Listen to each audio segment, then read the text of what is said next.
So encounter రాగానే ఇట్లా start అవుతున్నప్పుడే Krishna గారితో రవణ అందరం మాట్లాడుకున్నాం. బయట గారికి చెప్పేశారు. కృష్ణ గారు కూడా డైరెక్ట్ ఫోన్ చేసి చెప్పారు. ఉమ్, ఇట్లా నేను చేస్తున్నాను సినిమా అంటే చాలా బాగుంటుంది అని అన్నాడు. ఉమ్, సో కలిసేవాళ్ళం.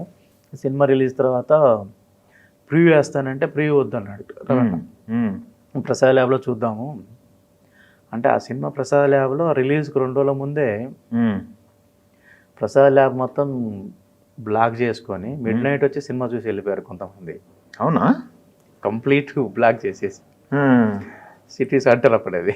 ఉమ్, సో నేనంటే ప్రసాద్ ల్యాబ్లో వేస్తానంటే వద్దొద్దు నేను డైరెక్ట్ థియేటర్లో చూస్తాను రవణ. ఉమ్, సంధ్య థియేటర్కి వెళ్ళాము. ఇంటర్వెల్లో చూసేసరికి ఆయనకి అసలు ఏడుపు, ఉమ్, ఏడ్చుకుంటూ బయటకు వచ్చి సిగరెట్ తాగి మళ్ళీ 5 నిమిషాలు పాపం వాళ్ళు థియేటర్లు రవణ వచ్చాడని చెప్పేసి ఆయన కొంచెం కూల్ అయ్యేదాకా సినిమా స్టార్ట్ చేయాలి సెకండ్ హాఫ్. ఉమ్, సో ఆయన మళ్ళీ లోపలికి వచ్చి అంత అయిపోయిన తర్వాత మళ్ళీ పర్మిషన్ పెడదామన్నా.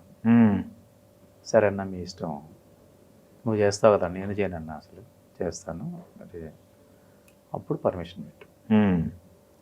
ఇప్పుడు ఇమ్మీడియట్గా వచ్చింది పర్మిషన్. శంకర్ అయితే ఓకే అని.